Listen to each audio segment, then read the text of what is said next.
You've done everything correctly. You've increased your income. You've reduced your spending. You've built savings. You've invested consistently. And yet something feels wrong. Not catastrophically wrong, just wrong. A quiet wrongness you cannot quite name. This is not about whether you are doing well financially. By most measures, you probably are. This is about why doing well does not feel the way you thought it would. There is a specific kind of psychological dissonance that emerges around the $80,000 to $120,000 income range in high-cost cities. You are earning significantly more than you did 5 years ago.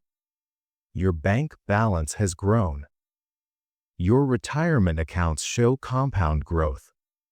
And yet you feel more financially fragile than when you were making $45,000. This seems irrational. It is not.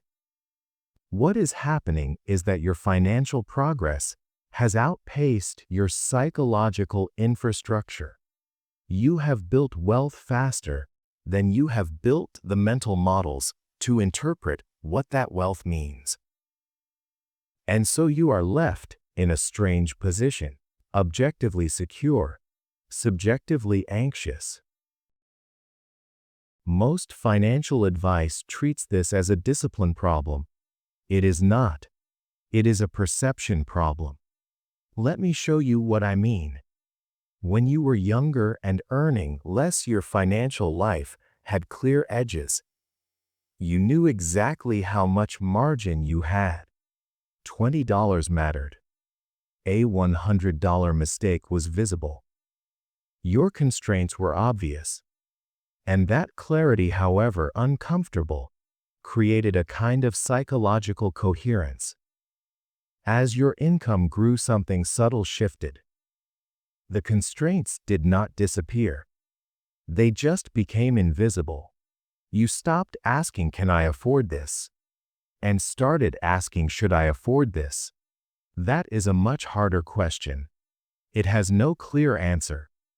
And that ambiguity creates a specific kind of mental exhaustion that feels identical to financial stress, even when you are financially comfortable. This is the first thing most people misunderstand. Financial progress does not feel like relief. It feels like a transfer of constraint from your bank account to your decision-making capacity. Here is the mechanism. At lower income levels, your financial decisions are bounded by scarcity. You cannot afford most things, so most decisions are made for you. This is stressful, but it is cognitively simple. As your income rises, the number of possible financial decisions expands exponentially. Every purchase becomes a referendum on your values, your priorities, your future self. Do you buy the nicer apartment or maximize retirement contributions? Do you take the vacation or save for a house down payment? Do you help a family member or protect your own stability? None of these decisions are wrong. But all of them cost something. And what they cost primarily is mental energy. This is decision fatigue masquerading as financial insecurity. You are not broke. You are depleted by the constant low-grade cognitive load of managing optionality. Sit with that for a moment.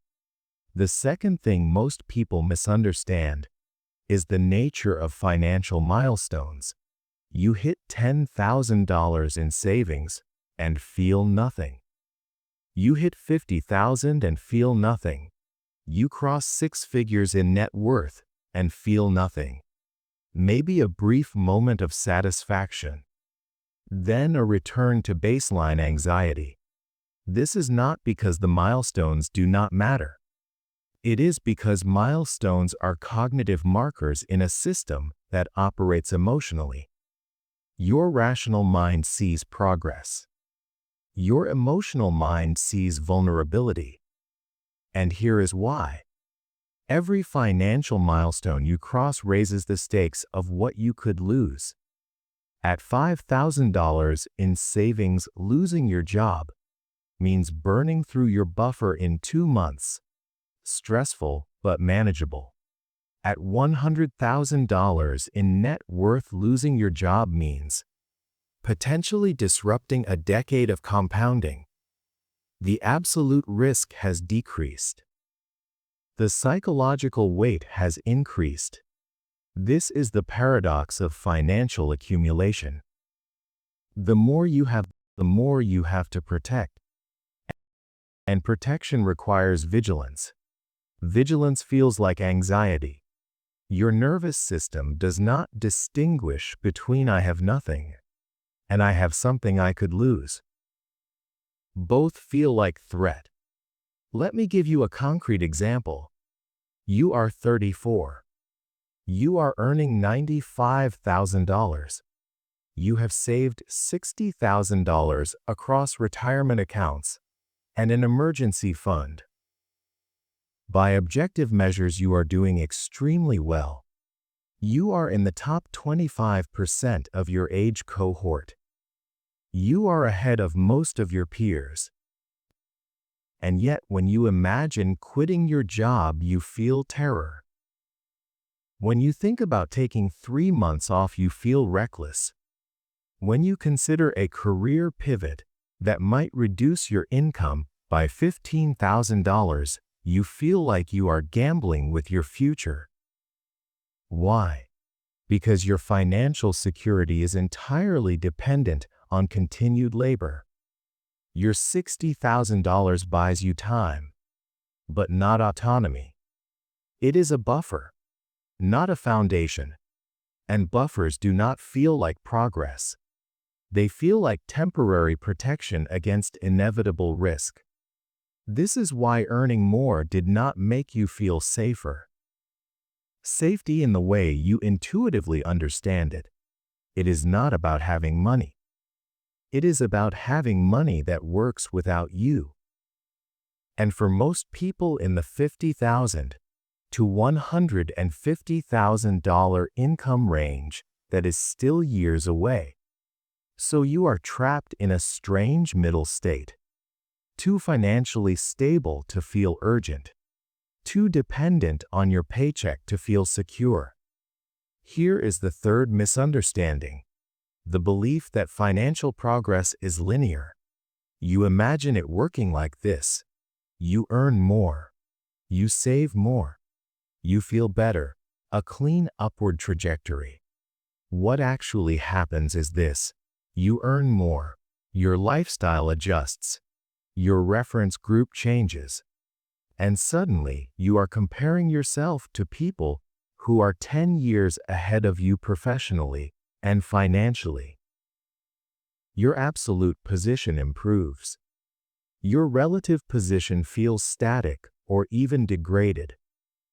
This is not lifestyle creep in the traditional sense. This is reference group inflation.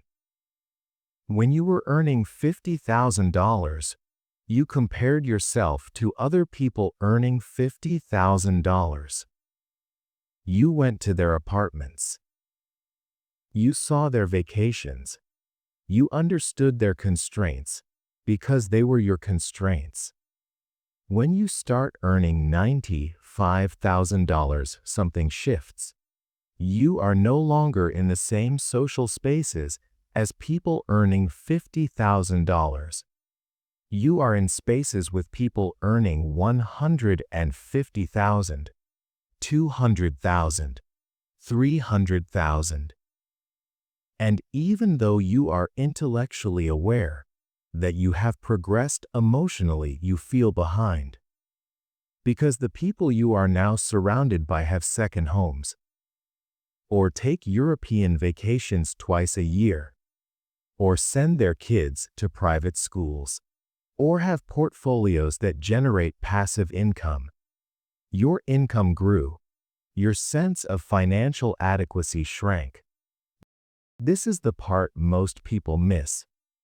Financial progress does not happen in a vacuum. It happens in a social context. And that context recalibrates your perception of what enough means faster than your income can keep up. Let us talk about the hidden costs. There is a specific psychological fragility that emerges when you have built wealth, but have not yet built wealth that sustains itself. You are in what I call the accumulation trap. Here is what it looks like. You are saving aggressively. You are investing consistently. You are doing everything right. But you are also hyper-aware that one major disruption, a health crisis, a job loss, a market correction, could set you back years, and so you optimize obsessively. You track every expense. You run projections. You calculate your cost fire number, your lean fire number, your fat fire number. This is not financial discipline. This is anxiety dressed up as planning. And here is the cost. You defer everything that is not strictly necessary. You do not take the sabbatical. You do not reduce your hours. You do not say no to the promotion you do not want. You do not leave the job that is draining you. Because every deviation from the optimal financial path feels like a betrayal of your future self. What you are doing quietly is trading present autonomy for future security. And that trade, compounded over years, has a psychological cost that does not show up in any spreadsheet. There is another hidden cost. And it is more subtle. The more financially disciplined you become, the more you see other people's financial decisions as reckless. Your coworker who bought a new car. Your friend who is still renting at 38. Your sibling who took out a loan to start a business. You do not say anything, but you judge them, not maliciously, just quietly, and that judgment over time creates distance. Because you cannot fully relax around people whose financial values diverge from yours. You cannot enjoy their company without a low-grade awareness that they are making mistakes you would not make. This is social comparison debt, and it costs you intimacy, because here is the thing. Financial discipline is isolating. Not always, but often. The more seriously you take your financial future, the fewer people around you take it equally seriously. And so you end up in conversations where people complain about money, but do not change their behavior. And you stay quiet. Because you know that offering advice will make you sound like the person everyone resents at dinner parties. So you just nod and feel alone. Let us zoom out. I want to talk about second-order consequences. The outcomes that emerge not from individual financial decisions, but from the cumulative weight of years of good decisions. Here is one. You become risk-averse in ways you did not predict. You have spent a decade building wealth. You have been disciplined. You have delayed gratification. And now when an opportunity emerges, a job offer at a startup, a chance to go freelance, a creative project that might not pay immediately, you hesitate. Not because you cannot afford the risk, but because you have built a life optimized for stability. And destabilizing that life even temporarily feels incompatible with the person you have become. This is identity lock-in. And it is one of the quiet tragedies of financial progress. You wanted financial security, so you could have freedom. But by the time you have security, you have become someone who values security over freedom. The goalpost did not move, You did. Here is another second-order consequence: the erosion of urgency. When you were younger and less financially stable, there was a certain energy to your decisions. You moved quickly. You took risks because you had less to lose. You were hungry in a way that sharpened your focus. As you accumulate wealth, that urgency fades. Not entirely, but noticeably. You start thinking in 5-year timelines instead of 1-year timelines. You become strategic instead of instinctive. You optimize instead of explore. This is not inherently bad, but it is a shift, and for some people it is a loss. Because the version of you that was financially unstable was also the version of you that felt most alive. Financial progress does not just change your bank account. It changes your relationship to time, to risk, to possibility. So where does this leave you? I am not going to tell you what to do. That is not the point of this. The point is recognition. What you are feeling. That quiet wrongness. That sense that progress does not feel the way you thought it would. Is not a failure. It is not a sign that you are doing something wrong. It is a sign that you are in the middle of something that most financial advice does not acknowledge. Financial progress does not feel like winning. It feels like responsibility. It feels like weight. It feels like a transfer from one kind of constraint to another.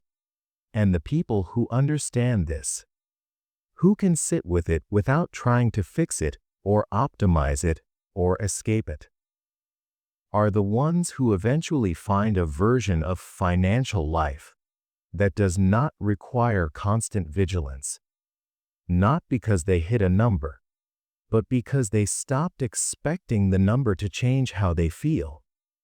You are not behind. You are not failing. You are just learning that the map you were given does not match the terrain. And that is okay. It is supposed to feel like this.